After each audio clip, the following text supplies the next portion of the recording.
નમસ્કાર વિદ્યાર્થી મિત્રો, કિસ્વા કેરિયર એકેડેમીની યુટ્યુબ ચેનલમાં આપનું હાર્દિક સ્વાગત છે।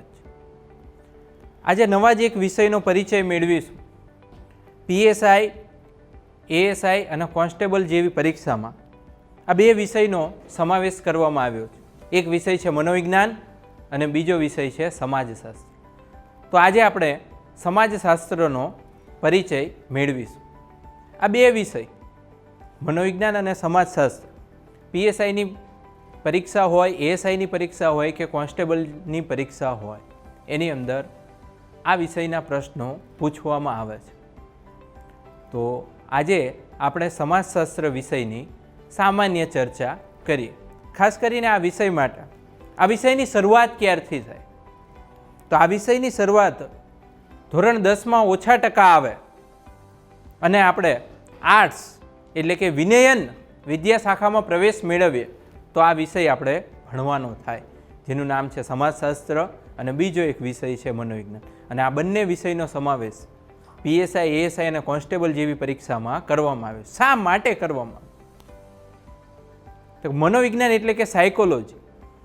તો પોલીસ હોય, પીએસઆઈ હોય કે એએસઆઈ હોય, એને મનોવિજ્ઞાનનું પણ થોડું ઘણું જ્ઞાન હોવું જોઈએ। સાથે સાથે એણે સમાજમાં રહીને એની પોતાની ડ્યુટી, એની ફરજ બજાવવાની છે, તો એ સામાજિક પરિસ્થિતિનો પણ એને ખ્યાલ હોવો જોઈએ। એટલે સમાજશાસ્ત્ર અને મનોવિજ્ઞાન બંને વિષય અહીં અગત્યના અને મહત્ત્વના બને છે। તો આજે આપણે સમાજશાસ્ત્રનો પરિચય અને એની સામાન્ય વિભાવનાઓ, થોડી ઘણી વ્યાખ્યાઓ અને અમુક પ્રશ્નોની આજે આપણે ચર્ચા કરીએ છીએ।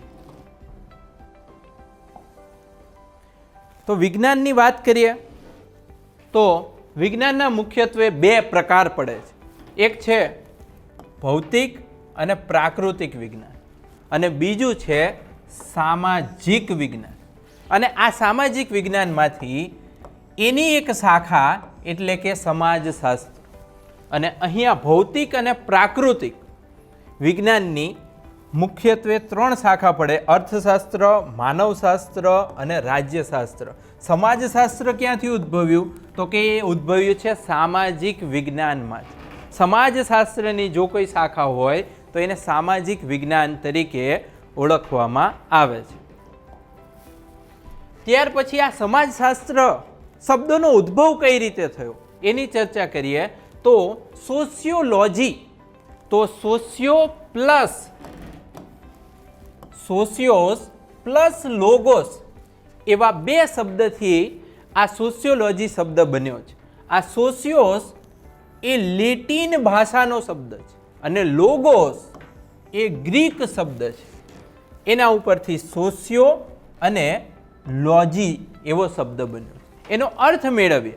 સોશિયો એ અંગ્રેજી શબ્દ છે, એનો અર્થ થાય છે સમાજ સાથે સંકળાયેલ, અને લોજી એ અંગ્રેજી શબ્દ છે, એનો ગુજરાતી અર્થ થાય નો અભ્યાસ અને એનું વિજ્ઞાન, એટલે કે સમાજશાસ્ત્રનું વિજ્ઞાન એટલે કે સોશિયોલોજી એવો અર્થ થાય છે।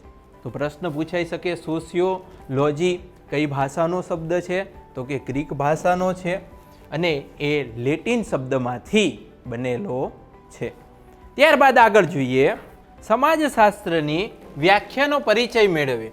સમાજશાસ્ત્ર સામાજિક જૂથો, તેના આંતરિક સ્વરૂપો અથવા વિવિધ પ્રકારો એટલે કે સંસ્થાને ટકાવી રાખતી અને પરિવર્તન લાવતી, પરિવર્તન એ સમાજનો નિયમ છે, પરિવર્તન એ સંસારનો નિયમ છે, પરિવર્તન લાવતી પ્રક્રિયાઓ અને જૂથો વચ્ચેના સંબંધનો અભ્યાસ કરે છે। H.M. જોન્સન નામના સમાજશાસ્ત્રીએ સમાજશાસ્ત્રને આવી રીતના ઓળખાવે છે। સોશિયોલોજીની શબ્દની ઉત્પત્તિ લેટિન ભાષાના, હમણાં જ આપણે જોઈ ગયા, સોશિયોસ અને ગ્રીક ભાષાના લોગોસ શબ્દ પરથી થઈ છે। અને એની અગત્યની બીજી વ્યાખ્યાઓ જોઈએ કે સમાજશાસ્ત્રનું વિષય વસ્તુ સામાજિક સંબંધો અથવા સામાજિક સંબંધોનું ગુફન છે। આ વ્યાખ્યા મેકાઈવર અને પેજ નામના સમાજશાસ્ત્રીઓએ આપેલી છે। અગત્યની અને મહત્ત્વની વ્યાખ્યાઓ આપણે જોઈ રહ્યા છીએ। ત્યાર પછી સમાજશાસ્ત્ર સમૂહમાં સમૂહ એટલે કે શું? તો કે સમૂહ એટલે એક સમાજ, લોકોનું ટોળું ભેગું થયું હોય એને સમૂહ કહેવાય. પણ એ કોઈ સારા કાર્ય અર્થે ભેગું થયેલું હોય તો એને સમાજ કહી શકાય. બાકી અન્ય કોઈ આંદોલન અર્થે ભેગું થયું હોય તો એ ટોળું સમાજ કહી શકાય નહીં. સમાજશાસ્ત્ર સમૂહમાં માનવ વર્તનનો અભ્યાસ કરે છે. કિમ્બોલી યંગે આ વ્યાખ્યા આપેલી છે. સમાજશાસ્ત્ર સમૂહમાં રહીને માનવ વર્તનનો અભ્યાસ કરે છે.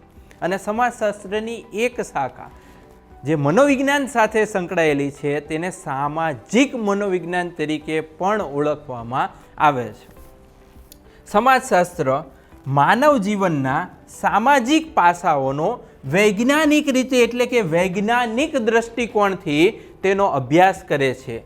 યંગ અને મેકે સાથે મળીને આ વ્યાખ્યા બનાવેલી છે. આ સમાજશાસ્ત્રની ખાસ અગત્યની અને મહત્વની વ્યાખ્યાઓ છે.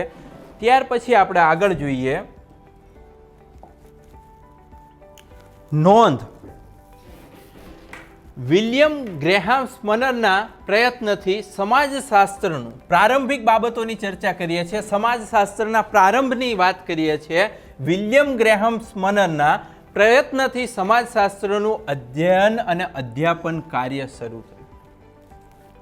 ત્યાર પછી સમાજશાસ્ત્ર સામાન્ય સામાજિક સ્થિતિઓનો અભ્યાસ કરે છે, સમાજની રૂઢિઓનો અભ્યાસ કરે છે. દરેક સમાજના પોતપોતાના અલગ નિયમો હોય છે, દરેક સમાજના પોતપોતાના અલગ અલગ રીતિ રિવાજ પણ હોય છે. સમાજશાસ્ત્ર માનવીય સામાજિક વ્યવહારનો વૈજ્ઞાનિક અભ્યાસ કરે છે. વૈજ્ઞાનિક દ્રષ્ટિકોણથી સમાજશાસ્ત્રનો અહીંયા અભ્યાસ કરવામાં આવે છે. આ ખાસ અગત્યની અને મહત્વની વ્યાખ્યા છે. જે વ્યાખ્યા પારિભાષિક કોષ સમાજશાસ્ત્રનો છે એ ડિક્શનરીમાંથી લેવામાં આવેલી છે અને વિદ્યુત જોશીએ પણ આ વ્યાખ્યાને માન્યતા આપેલી છે. વિદ્યુત જોશી એ ગુજરાતના એક મહત્વના સમાજશાસ્ત્રી તરીકે, એક પત્રકાર તરીકે ઓળખવામાં આવે છે. પ્લેટો અને એરિસ્ટોટલથી સમાજના અભ્યાસની પરંપરાના લખાણની ધીમે ધીમે અહીંયા શરૂઆત થાય છે. સમાજ એક સુગ્રથિત વ્યવસ્થા છે, વ્યવસ્થિત અને જોડાયેલી વ્યવસ્થા છે, જેમાં સામાજિક સમાનતાની રજૂઆત કરવામાં આવેલી છે અને શ્રમ વિભાજનની વાત પણ કરવામાં આવેલી છે. ત્યાર પછી વાત કરીએ, લગભગ 14મી સદીમાં ઇબ્ન ખાલ્દુન નામના વિચારકે આરબ જગતની રખડુ ટોળી અને સ્થાયી ટોળીની તુલના કરી માનવ ઇતિહાસની ઉત્ક્રાંતિની પ્રક્રિયા તરીકે ઓળખાવી. 14મી સદીમાં ઇબ્ન ખાલ્દુન નામના વિચારકે આરબ જગતની રખડુ ટોળી એટલે કે જે રખડીને પોતાનું ગુજરાન ચલાવી રહી છે, ગુજરાતમાં અને રાજસ્થાનમાં પણ એક એવી પ્રજા છે, એક એવો સમાજ છે કે જે વણઝારા છે એ ઊંટ સાથે પોતાનો ઘર વખરી લઈ, પોતાનો સામાન લઈ અલગ અલગ જગ્યાએ જઈ અને પોતાનું ગુજરાન ચલાવે. એવી જ રીતના 14મી સદીમાં ઇબ્ન ખાલ્દુન નામના વિચારકે આરબ જગતની રખડુ ટોળી અને સ્થાયી ટોળીની તુલના કરી માનવ ઇતિહાસની ઉત્ક્રાંતિની પ્રક્રિયા તરીકે એને ઓળખાવે છે. અહીંયા ધીમે ધીમે સમાજશાસ્ત્રનો પ્રારંભ થઈ રહ્યો છે.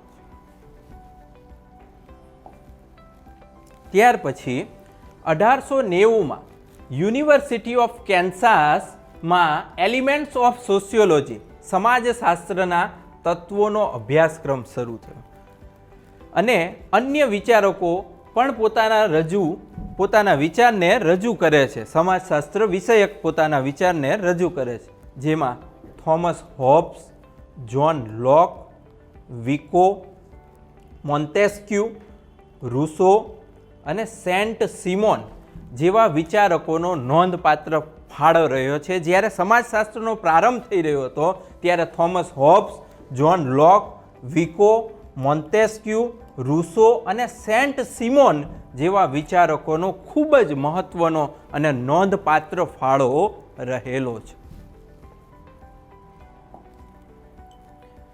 સમાજશાસ્ત્રનો સામાજિક વિજ્ઞાન તરીકેનો ઉદ્ભવ ક્યારે થયો? તો લગભગ 19મી સદીની આસપાસ પશ્ચિમ યુરોપમાં આ સમાજશાસ્ત્રનો ઉદ્ભવ થાય છે. તેના મુખ્ય કારણો શું છે? તો કે સમાજમાં આવતું સામાજિક પરિવર્તન, એ સમયની નવજાગૃતિ, ઇંગ્લેન્ડની ઔદ્યોગિક ક્રાંતિ મહત્વનું અને મુખ્ય પરિબળ આપણી સમક્ષ આવે છે. ત્યાર પછી બીજું મહત્વનું કારણ ફ્રાન્સમાં થયેલી રાજ્ય ક્રાંતિ. ત્યાર પછી સમાજશાસ્ત્રનો વિકાસ જોઈએ. ફ્રાન્સમાં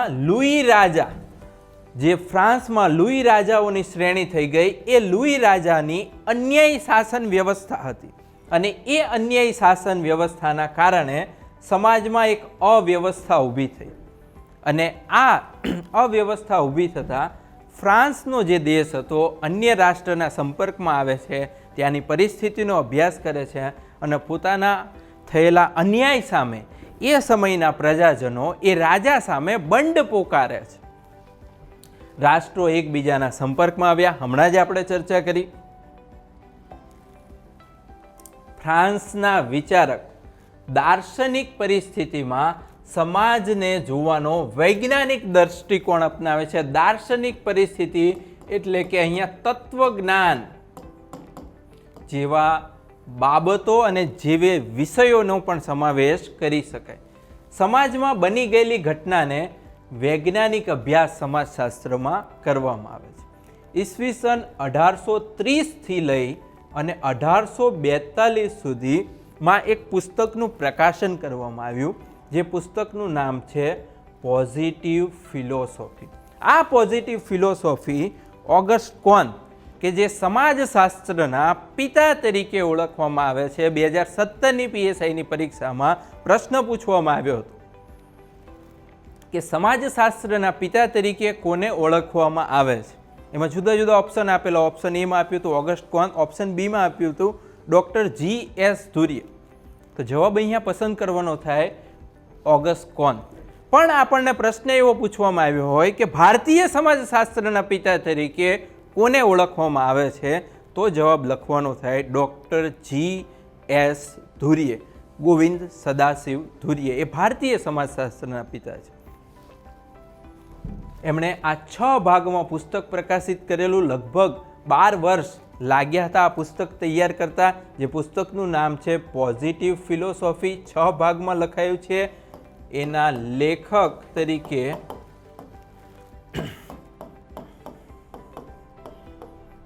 ઓગસ્ટ કોન્તને ઓળખવામાં આવે છે. આ પુસ્તકના લેખક કોણ છે? ઓગસ્ટ કોન્ત, કે જે સમાજશાસ્ત્રના પિતા તરીકે એને ઓળખવામાં આવે છે. ત્યાર પછી એ પુસ્તકનો હેતુ શું છે? તો કે સમાજનો વૈજ્ઞાનિક દ્રષ્ટિકોણથી અભ્યાસ કરવો. આ વૈજ્ઞાનિક બાબત દરેક વખતે સમાજશાસ્ત્રમાં અવશ્ય આવશે. સમાજશાસ્ત્રનું બીજું નામ પૂછાય તો સામાજિક ભૌતિક શાસ્ત્ર તરીકે પણ ઓળખવામાં આવતું હતું. જે તે સમયે જ્યારે ઓગસ્ટ કોન્તે સમાજશાસ્ત્ર વિષયની રજૂઆત કરી ત્યારે સીધું એને સમાજશાસ્ત્ર એવું નામ આપ્યું નહોતું. એને નામ આપ્યું હતું સામાજિક ભૌતિક શાસ્ત્ર. ત્યાર પછી ખાસ યાદ રાખીશું, ઈસવીસન 1939માં સામાજિક ભૌતિક શાસ્ત્ર નામ બદલી નાખવામાં આવ્યું અને સમાજશાસ્ત્ર નામ એવું કોણે આપ્યું? તો કે ડૉક્ટર ઓગસ્ટ કોન્તે આ નામ આપ્યું. તેથી તેને સમાજશાસ્ત્રના પિતા તરીકે ઓળખવામાં આવે છે. હમણાં જ આપણે ચર્ચા કરી ઓગસ્ટ કોન્તને. PSI 2017માં પ્રશ્ન પૂછાયો હતો કે સમાજશાસ્ત્રના પિતા કોણ? Doctor Auguste Comte. ત્યારબાદ ઓગસ્ટ કોન્તનો આપણે સામાન્ય પરિચય મેળવીએ. તેમનો જન્મ 19 જાન્યુઆરી 1798ના રોજ મોન્ટપોલિયર શહેર, કે જે પેરિસમાં આવેલું છે, ત્યાં કેથોલિક કુટુંબમાં થયો. તેમણે તેમનું શિક્ષણ ઇકોલે પોલિટેકનિક શાળામાંથી, કે જે પેરિસમાં આવેલી છે, ત્યાંથી એમણે એમનું શિક્ષણ મેળવ્યું હતું. એમણે એક ગ્રંથ લખેલો પોઝિટિવ પોલિટી. આગળ આપણે જોઈ ગયા પોઝિટિવ ફિલોસોફી, જે લખતા એમને 12 વર્ષનો સમયગાળો લાગ્યો હતો અને જેના 6 ભાગ પ્રકાશિત થયા હતા. અને અન્ય એક મહત્વનો ગ્રંથ છે, અન્ય એક મહત્વનું પુસ્તક છે જેનું નામ છે પોઝિટિવ પોલિટી. ત્યાર પછી ખાસ યાદ રાખીશું, ઓગસ્ટ કોન્ટના ગુરુ તરીકે સેન્ટ સાયમનને ઓળખવામાં આવે છે. ઓગસ્ટ કોન્ટના ગુરુનું નામ જણાવો તો જવાબ આવશે સેન્ટ સાયમન. ઓગસ્ટ કોન્તે જણાવ્યું છે કે સમાજના નિયમો દ્વારા એક એકતા ઊભી થાય છે, સામાજિક એકતા તરીકે જેને ઓળખવામાં આવે. જો તેમાં અસ્થિરતા સર્જાય, જો એમાં પરિસ્થિતિ ડામાડોળ ઊભી થાય તો સમાજનું વિઘટન થાય છે અને એ જ સમાજનું પતન થાય છે. જેમ કૃષ્ણ ભગવાનની વાત કરીએ, યાદવ કુળનું પતન થયું, એ જ બાબત એક ઉદાહરણ દ્વારા આપણે સમજીએ કે યાદવા સ્થળી થઈ અને યાદવ કુળનું ધીમે ધીમે પતન થાય છે. તો આવી અસ્થિરતા સર્જાય તો સમાજનું વિઘટન પણ થાય અને પતન પણ થાય છે. ત્યારબાદ આગળ જોઈએ, સામાજિક વ્યવસ્થાના ભોગે પ્રગતિ કે વિકાસ ક્યારેય થઈ શકે નહીં. સામાજિક વ્યવસ્થાની વાત કરીએ તો સામાજિક વ્યવસ્થામાં એક ધાર્મિક સ્તર આવે છે, સમાજમાં ધાર્મિક માન્યતાઓ રૂઢિઓ હોય છે. ત્યાર પછી આધિભૌતિક સ્તર આવે છે અને ત્યાર પછી પ્રત્યક્ષ એટલે કે સન્મુખ બાબતોની અસરો આપણને જોવા મળે છે. સામાજિક ઘટનાને કાર્યકારણના સંબંધ સાથે ધાર્મિક સ્તર, આધિભૌતિક સ્તર અને પ્રત્યક્ષ સ્તરના સાથે એક કાર્યકારણ સંબંધ, એક બાબતને બીજી બાબત સાથે સમન્વય સાધીને સમાજમાં વ્યવસ્થાઓ જળવાવી જોઈએ, એવી બાબતની ચર્ચા ઓગસ્ટ કોન્તે કરી છે.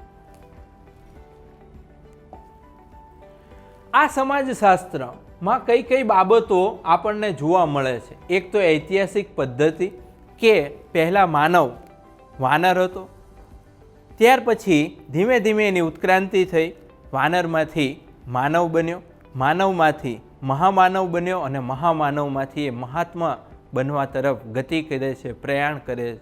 તો એનું મુખ્ય પરિબળ શું છે? તો કે મુખ્ય પરિબળ સમાજ, સામાજિક વ્યવસ્થાઓ, ધાર્મિક બાબતો, દરેક બાબતો અહીંયા ક્યાંક ને ક્યાંક અસર કરતી આપણને જોવા મળે છે.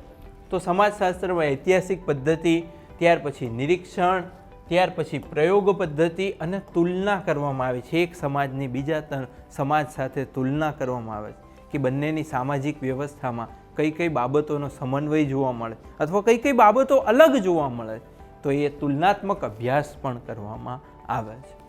ઓગસ્ટ કોન્તથી સમાજશાસ્ત્રનો વૈજ્ઞાનિક અધ્યયન એટલે કે વૈજ્ઞાનિક દ્રષ્ટિકોણનો પ્રારંભ થાય છે. સમાજશાસ્ત્રનો એક વૈજ્ઞાનિક બાબતથી પ્રારંભ કોના દ્વારા થાય છે? તો કે ઓગસ્ટ કોન્ત. સમાજશાસ્ત્ર શબ્દ કોણે આપ્યો? ઓગસ્ટ કોન્ત. સમાજશાસ્ત્રના પિતા કોણ? ઓગસ્ટ કોન્ત. પોઝિટિવ પોલિટી અને પોઝિટિવ ફિલોસોફી નામનું પુસ્તક કોણે લખ્યું? તો જવાબ આવશે ઓગસ્ટ કોન્ત. ત્યારબાદ આગળ જોઈએ, ઇમાઇલ દુર્ખિમના પ્રયત્નોથી સમાજશાસ્ત્રનું અધ્યયન અને અધ્યાપન કાર્ય શરૂ થાય છે. સમાજશાસ્ત્ર શબ્દની વ્યાખ્યા આપી ઓગસ્ટ કોન્તે અને અધ્યયન અધ્યાપન કાર્યનો પ્રારંભ ઇમાઇલ દુર્ખિમના પ્રયત્નોથી કરવામાં આવે છે. અને 20મી સદીના 3 મહાન વ્યક્તિઓ, 20મી સદીની 3 મહાન વિભૂતિઓમાં જેની ગણના થાય છે એમાં એક છે ગાંધીજી, બીજા છે કાર્લ માર્ક્સ કે જેમણે કમ્યુનિસ્ટ મેનિફેસ્ટો અને દાસ કેપિટલ નામનું પુસ્તક લખ્યું હતું, અને ત્યારબાદ ડૉક્ટર સિગમન્ડ ફ્રોઈડ.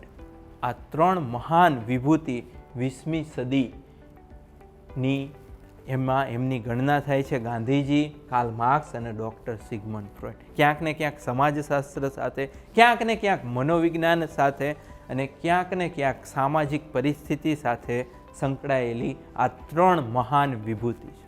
ત્યારબાદ આગળ જોઈએ,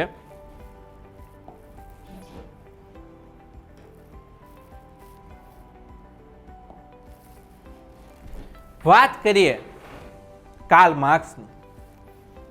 તો કાર્લ માર્ક્સનો જન્મ ઈસવીસન 1818માં થાય છે અને તેમનું મૃત્યુ 1883માં થાય છે. તેમનો જન્મ 5 મે 1818ના રોજ જર્મનીના ટીયર શહેરમાં કાર્લ માર્ક્સનો જન્મ થયો. કાર્લ માર્ક્સે સંઘર્ષવાદી સમાજ વ્યવસ્થા અને સમાજવાદી સમાજ વ્યવસ્થાનો ખ્યાલ આપ્યો. એમણે વર્ગ સંઘર્ષના ઇતિહાસનો ખ્યાલ આપ્યો. શ્રમજીવી વર્ગ અને મૂડીવાદી વર્ગ એવી વર્ગ સંઘર્ષનો ઇતિહાસનો એમણે ખ્યાલ આપ્યો. ઐતિહાસિક ઘટના પર આર્થિક પરિસ્થિતિનો પ્રભાવ હોય છે. કોઈ પણ ઐતિહાસિક ઘટના બની ગઈ તો એની અંદર મૂળ આર્થિક બાબતોનો પ્રભાવ જોવા મળે છે એવી રજૂઆત કરે છે. માનવ સમાજના ઇતિહાસમાં ઉત્પાદનના પરિબળો વર્ગોની રચના કરે છે. સમાજમાં જે આર્થિક બાબતો છે અને ત્યાર પછી જે ઉત્પાદન કરવામાં આવે છે એના મુખ્ય પરિબળોની રચના કરે છે. એક અર્થશાસ્ત્રીના દ્રષ્ટિકોણથી સમાજશાસ્ત્રને સમજાવવાનો કાર્લ માર્ક્સે પ્રયત્ન કરેલો છે. તેમના મત મુજબ બે વર્ગનું પ્રભુત્વ રહેલું છે અને કાર્લ માર્ક્સ જણાવે છે કે માનવ સમાજનો આજ સુધીનો ઇતિહાસ શેનો છે તો કે આજ સુધીનો વર્ગ સંઘર્ષનો ઇતિહાસ છે. શ્રમજીવી વર્ગ અને અમીર વર્ગ, મૂડીવાદી વર્ગ અને અમીર વર્ગ, એ બે વચ્ચે જે સંઘર્ષ છે એનો મુખ્ય ઇતિહાસ અહીંયા રહેલો. શ્રમજીવી વર્ગ શ્રમ કાર્યથી એનું જીવન નિર્વાહ કરે છે. અમીર વર્ગ એ શ્રમજીવી વર્ગને રોજગારી આપે છે. પણ એ બંને વચ્ચે ક્યાંક ને ક્યાંક સંઘર્ષ રહેલો છે. એ વર્ગ સંઘર્ષના ઇતિહાસનો ખ્યાલ આ કાર્લ માર્ક્સે આપેલો છે.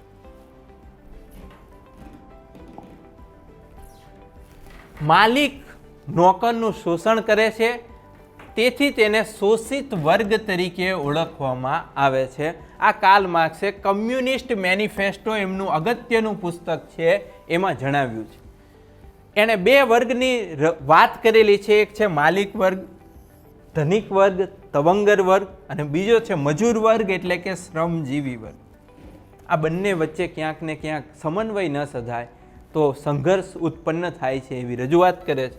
વિશ્વભરના શ્રમજીવીઓએ એક થઈ મૂડીવાદી જે સમાજ વ્યવસ્થા હતી એને દૂર કરી વર્ગવિહીન સમાજ વ્યવસ્થા દૂર કરવા માટે આહ્વાન આપ્યું. કોણે? શ્રમજીવી વર્ગે. શોષિત વર્ગને સંગઠિત થવું જોઈએ એવું કાર્લ માર્ક્સ જણાવે છે. અને કાર્લ માર્ક્સના મહત્વના પુસ્તકો છે દાસ કેપિટલ અને કમ્યુનિસ્ટ મેનિફેસ્ટો. સમાજશાસ્ત્રના આધારે એણે આ પુસ્તકો લખેલી છે અને ક્યાંક ને ક્યાંક આર્થિક બાબતો અને એક અર્થશાસ્ત્રી તરીકે સમાજશાસ્ત્રને સમજાવવાનો કાર્લ માર્ક્સે સારો એવો પ્રયત્ન કર્યો છે. ત્યારબાદ આગળ જોઈએ.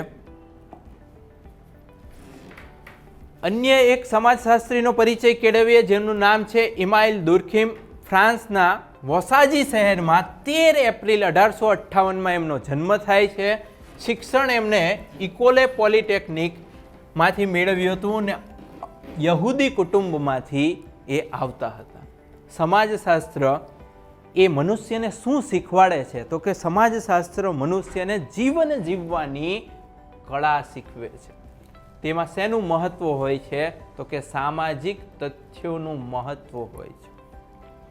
સમાજશાસ્ત્ર જીવંત વ્યક્તિઓ જે હોય છે, જે જીવિત વ્યક્તિઓ હોય છે એનો અભ્યાસ કરે છે અને એ અભ્યાસ વૈજ્ઞાનિક દ્રષ્ટિકોણથી કરે છે. ઇમાઇલ દુર્ખીમે સમાજશાસ્ત્રને એક અલગ રીતે રજૂ કર્યું હતું જેમાં વ્યક્તિ અને સમૂહ અને વ્યક્તિ અને સમૂહ વચ્ચે શું રહેલું હોય છે કે વ્યક્તિ અને સમૂહ વચ્ચે સંબંધ રહેલો હોય છે અને એ સંબંધ સમાજમાં ક્યાંક ને ક્યાંક ઉપયોગી થાય છે. સમૂહ જીવનનું વિશેષ મહત્વ ઇમાઇલ દુર્ખીમે આપ્યું છે. સામાજિક તથ્યને એક વસ્તુ, એક ઘટના, એક પરિસ્થિતિ તરીકે રજૂ કરે છે અને વસ્તુલક્ષી નિરીક્ષણ કરવું જોઈએ. કોઈ પણ બાબતનું વસ્તુલક્ષી અને વ્યક્તિલક્ષી નિરીક્ષણ કરવું જોઈએ. The rules of sociological method, the rules of sociological method નામનું એણે એક પુસ્તક પણ લખ્યું છે. કોણે? ઇમાઇલ દુર્ખીમ. સામાજિક તથ્યનો ખ્યાલની વાત એમણે આ પુસ્તકમાં રજૂઆત કરી છે. તેમણે સમાજશાસ્ત્રના પદ્ધતિશાસ્ત્ર છે એટલે કે સમાજશાસ્ત્રનું જે મેથોડોલોજી છે એની પદ્ધતિ છે એમાં મુખ્યત્વે પ્રદાન કોણે આપ્યું છે તો કે ઇમાઇલ દુર્ખીમે. આ સમાજશાસ્ત્રને આગળ ધપાવવાનું કાર્ય, સમાજશાસ્ત્રને એક વટવૃક્ષ તરીકે ફેલાવવાનું કાર્ય ઇમાઇલ દુર્ખીમે કર્યું છે. ઇમાનુએલ દુર્કીમના અન્ય સિદ્ધાંતોને જોઈએ તો કે એક બાબત એમાં હોય છે, સમાજ ક્યાંથી આવે છે તો કે કુટુંબમાંથી આવે છે. અને લગ્નની પરંપરા, કુટુંબ અને લગ્નની પરંપરાની વાત કરેલી છે. એની અંદર એણે ધર્મની વાત કરેલી છે, ધર્મના રીતિ રિવાજની વાત કરેલી છે. ત્યાર પછી આત્મહત્યાનો સિદ્ધાંત એણે આપ્યો છે. તો PSI 2017માં આ પ્રશ્ન પૂછેલો, આત્મહત્યાનો સિદ્ધાંત કોણે આપ્યો છે? ઇમાનુએલ દુર્કીમ. મનુષ્ય જ્યારે આત્મહત્યા કરે છે ત્યારે એની સાથે કેવી પરિસ્થિતિનું સર્જન થાય છે એની એણે રજૂઆત કરેલી છે. એમાંથી નીકળવાના અને એમાંથી બચવાના ઉપાયોની પણ એણે વાત કરેલી છે. ત્યાર પછી શ્રમ વિભાજન, સામાજિક એકતાઓ અને સામૂહિક પ્રતિનિધિત્વની વાત એણે આ બાબતો ઉપર વિશેષ ભાર મૂક્યો છે. કોણે? ઇમાનુએલ દુર્કીમે. તેના મુખ્ય સિદ્ધાંતો છે કુટુંબ અને લગ્ન અને એમાંથી ઉદ્ભવતી બાબતો એટલે કે ધર્મ, આત્મહત્યા, શ્રમ વિભાજન, સામાજિક એકતા અને સામૂહિક પ્રતિનિધિત્વ. સમાજશાસ્ત્રને આધુનિક સામાજિક વિજ્ઞાન તરીકે રજૂ કર્યું છે. ઇમાનુએલ દુર્કીમે સમાજશાસ્ત્રને એક વટવૃક્ષ તરીકે વિકસાવ્યું અને આધુનિક સામાજિક વિજ્ઞાન તરીકે ઓળખાવ્યું. ત્યારબાદ ખાસ યાદ રાખીશું, 1906માં પેરિસ યુનિવર્સિટીના ફ્રાન્સના સમાજશાસ્ત્ર વિષયના સૌ પ્રથમ અધ્યાપક બન્યા હતા ઇમાનુએલ દુર્કીમ.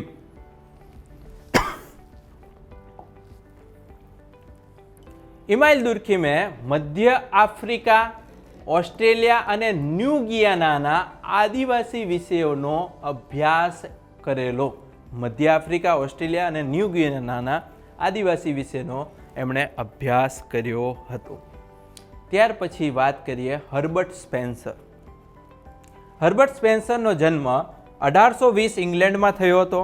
હર્બર્ટ સ્પેન્સરે સમાજને એક જીવંત પ્રાણી તરીકે ઓળખાવે છે અને મનુષ્ય પહેલા વાનર હતું, વાનરમાંથી આદિમાનવ, આદિમાનવમાંથી માનવ, માનવમાંથી મહામાનવ અને મહામાનવમાંથી મહાત્મા તરફ એણે ગતિ કરી એની વાત કરેલી છે. કોણે? હર્બર્ટ સ્પેન્સરને.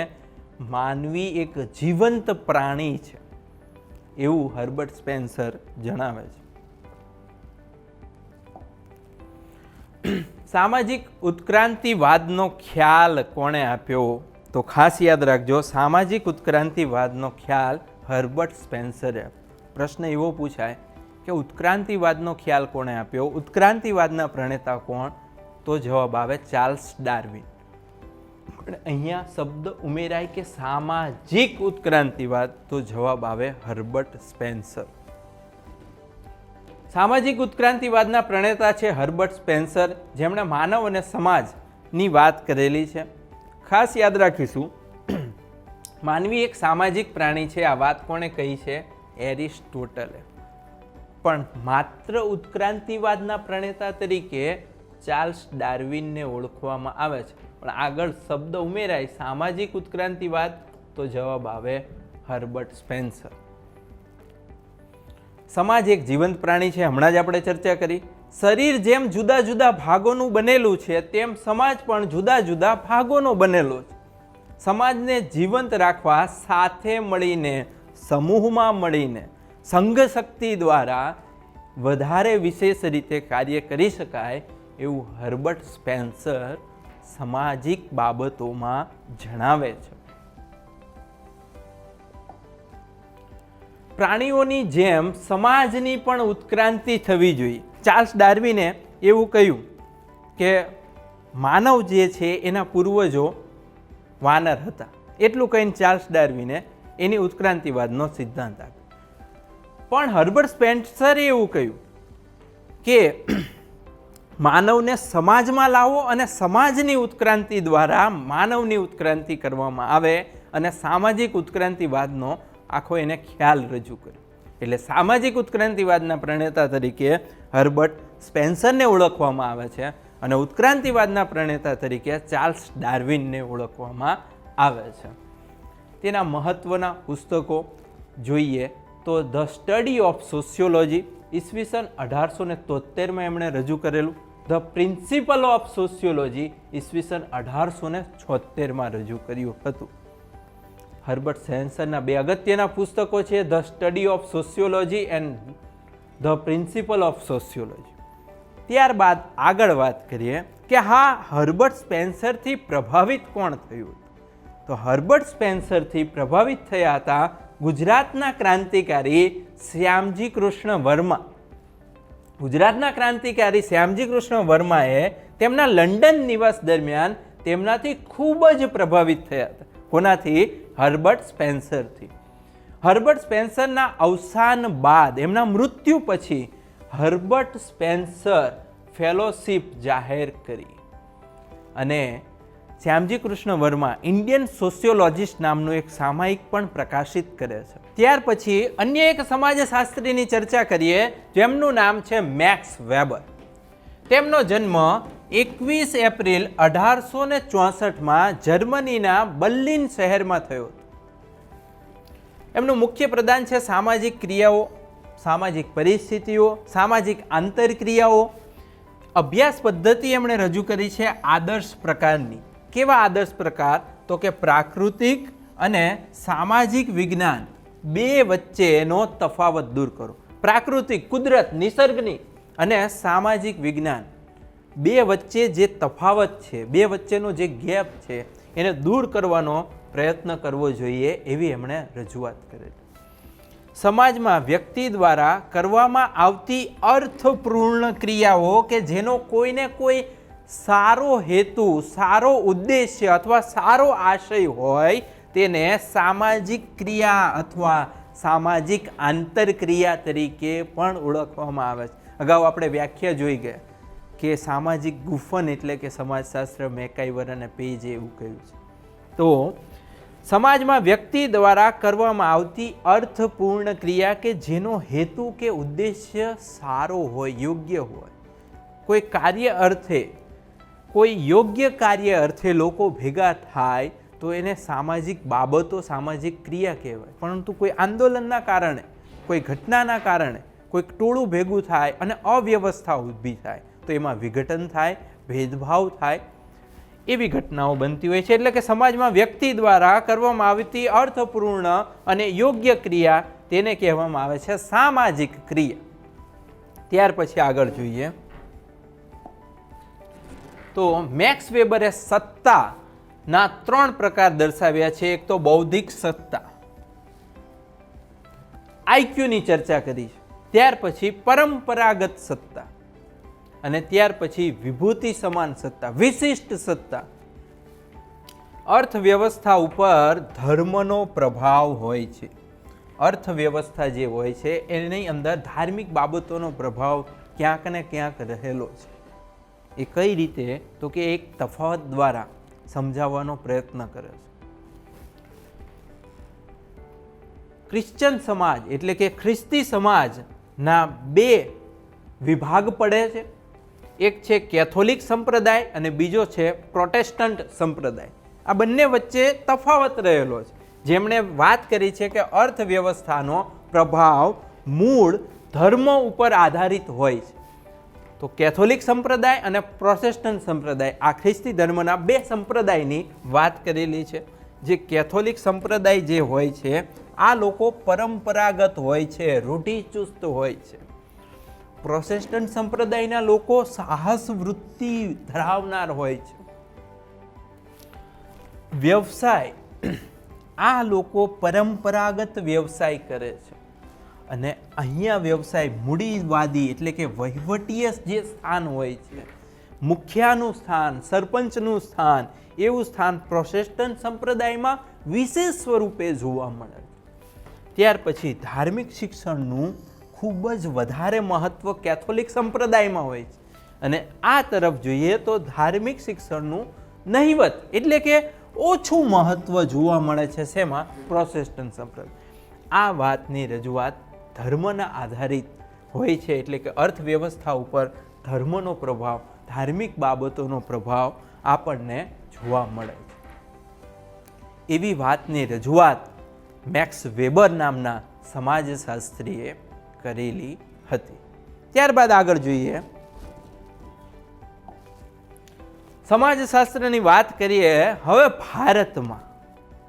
તો ભારત ઉપર આવીએ છીએ. અત્યાર સુધી વિશ્વ કક્ષાએ આપણે વાત કરેલી સમાજશાસ્ત્રનો પ્રારંભ કઈ રીતે થયો, વિવિધ સમાજશાસ્ત્રીઓ જે મહત્વના છે એની ચર્ચા કરી. તો સમાજશાસ્ત્રનો પ્રારંભ ભારતમાં જોઈએ તો ઈસવીસન 1914માં સૌ પ્રથમ મુંબઈ વિશ્વવિદ્યાલયમાં અનુસ્નાતક કક્ષાએ, એટલે કે માસ્ટર ઓફ આર્ટ્સ, અનુસ્નાતક કક્ષાએ સમાજશાસ્ત્રનું અધ્યાપન કાર્ય, અભ્યાસ શરૂઆત થાય છે, એનો પ્રારંભ થાય છે. ત્યાર પછી એ સમયે તેના પ્રણેતા, એના અધ્યક્ષ હોય છે પ્રોફેસર પેટ્રિક ગિટ્સ. ઈસવીસન 1914 થી ઈસવીસન 1947 સુધી આ અભ્યાસનું કેન્દ્ર મુંબઈ વિશ્વવિદ્યાલય ખાતે રહ્યું. ત્યાંથી પ્રારંભ થાય છે. ઈસવીસન 1914 થી 1947 સુધી મુંબઈ વિશ્વવિદ્યાલયમાં આ સમાજશાસ્ત્ર વિષયનું અધ્યયન અધ્યાપન કાર્ય કરવામાં આવે છે. ઈસવીસન 1914માં મુંબઈ વિશ્વવિદ્યાલયના અધ્યક્ષ બને છે ડૉક્ટર ગોવિંદ સદાશિવ ધુર્ય, એટલે કે ડૉક્ટર GS ધુર્ય. એના પ્રણેતા હોય છે professor Patrick Geddes. Doctor Govind Sadashiv ધુર્યને ભારતીય સમાજશાસ્ત્રના પિતા તરીકે પણ ઓળખવામાં આવે છે.